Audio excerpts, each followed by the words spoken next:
करवाया। जयराम रमेश ने अपने नेता की उस इंटरव्यू के जरिए राजनीतिक रूप से और सामाजिक रूप से ऐसी तैसी करवा दी।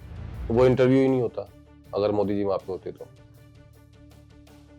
क्योंकि वो तो ये चेक कर लेता ना कि ये जो बंदा है इसका बैकग्राउंड क्या है। राहुल गांधी को महात्मा गांधी बनना है, लेकिन उनके पास नेहरू और सरदार पटेल नहीं है। राहुल गांधी की लॉन्चिंग के समय से जुड़ा हुआ एक और घटना है, वो भी पूछ के फिर हम लोग 2019 पे आएंगे सीधा। ठीक है, मुझे याद है कि हम कहां से हटे हैं। राहुल गांधी की जब लॉन्चिंग हो रही थी, उनका पहला टीवी इंटरव्यू एक ऐसे पत्रकार को दिया गया। हम बताता हूँ ना, आप बात कर रहे हो 2014 की। हाँ, वो उनकी लॉन्चिंग नहीं थी इंटरव्यू के मामले में। मेरे ख्याल से वो पहला टीवी इंटरव्यू था राहुल गांधी का।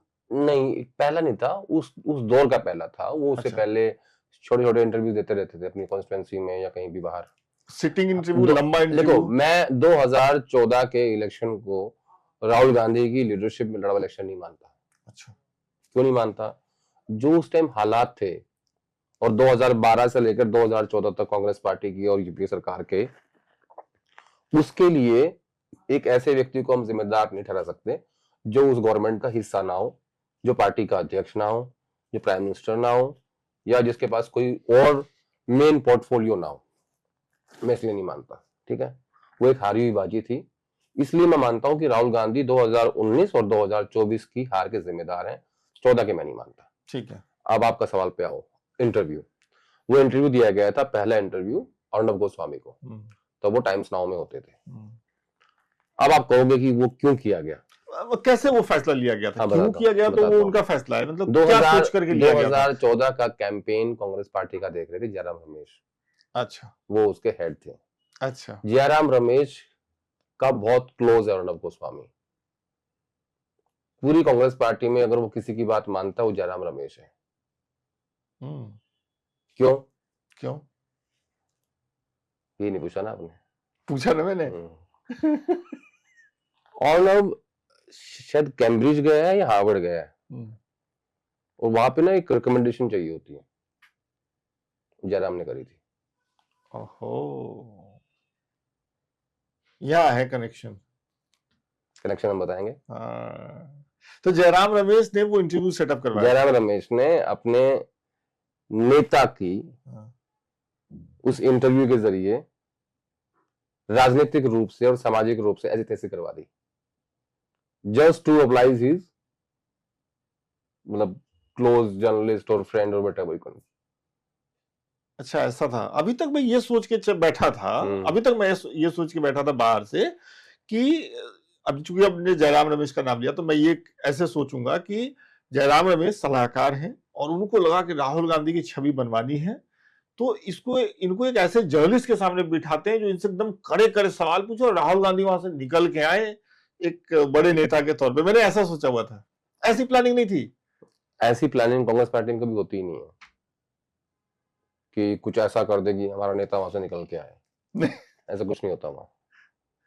वो तो उनको ओबलाइज करना था अर्णब गोस्वामी को, उन्होंने किया, और उनके उस चक्कर में राहुल गांधी की ऐसी होगी।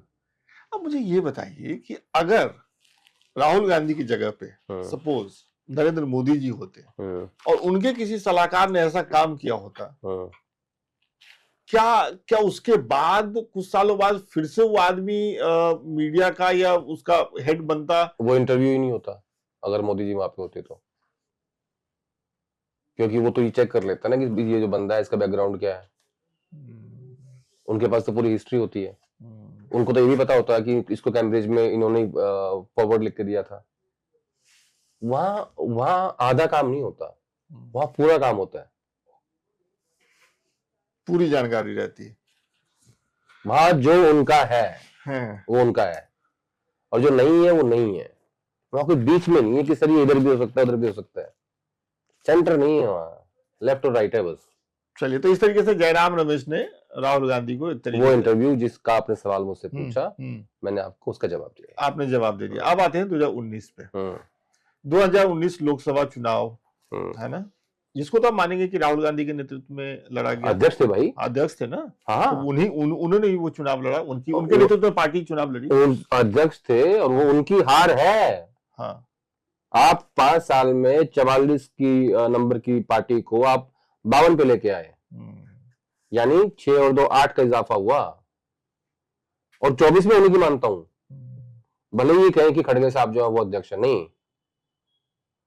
गाड़ी की पिछली सीट पे बैठ के आप ड्राइव कर रहे हो। जब आपको कोई ये लगा यही, या तो आप ये तय कर लो कि नहीं मुझे अध्यक्ष नहीं बनना, कर लिया आपने तय, फिर आप उनको ऑथोराइज भी कर दो, चलाने दो उनको। हाँ चलाने दो। हालांकि उनके वो भी अपने फैसले लेते हैं, लेकिन जो पूरा कंट्रोल है वो नहीं है उनके पास।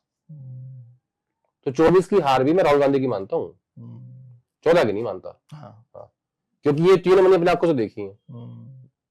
14 में क्या हुआ मुझे पता है, 9 में क्या हुआ मुझे वो भी पता है, लेकिन 19 की हार, लेकिन उससे पहले छत्तीसगढ़, राजस्थान, मध्य प्रदेश की जीत भी राहुल गांधी की जीत थी। तो अब आप मुझे ये बताइए कि 19 लोकसभा चुनाव की हार और 24 लोकसभा चुनाव की हार राहुल गांधी के नेतृत्व में अगर हुई है, बतौर पत्रकार आप राहुल गांधी को किस तरीके का नेता मानते हैं? उनके नेतृत्व क्षमता को कैसे देखते हैं?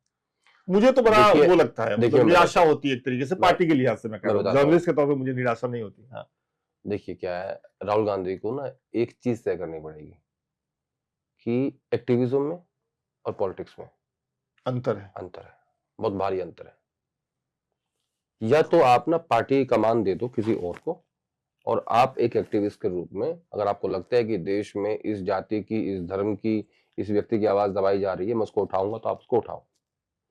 लेकिन पार्टी चलाना बिल्कुल ही एक डिफरेंट चीज है। राजनीति के हिसाब से होती है। राहुल गांधी को महात्मा गांधी बनना है। अब मैं आता हूं उस बात पे कि जो आपका सवाल था जी।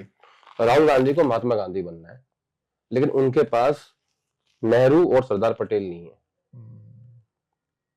सरदार पटेल और नेहरू एक पार्टी में थे, विचारधारा एक थी, विचार अलग थे। ठीक है, मैं ये बात मान सकता हूं कि राहुल गांधी इतने समावेशी हैं कि वो ऐसे व्यक्ति अपने पास रख लेंगे जिनके विचार अलग होंगे, उनके पास व्यक्ति नहीं है। कांग्रेस इतनी बड़ी पार्टी है, कोई व्यक्ति नहीं है, दूर दूर तक नहीं है। किसी विचारधारा के कुछ लोगों को इकट्ठा कर लेना और उनका कंपैरिजन करना कि ये मेरे नेहरू और पटेल हो सकते हैं, तो ये आपकी राजनीतिक मूर्खता है।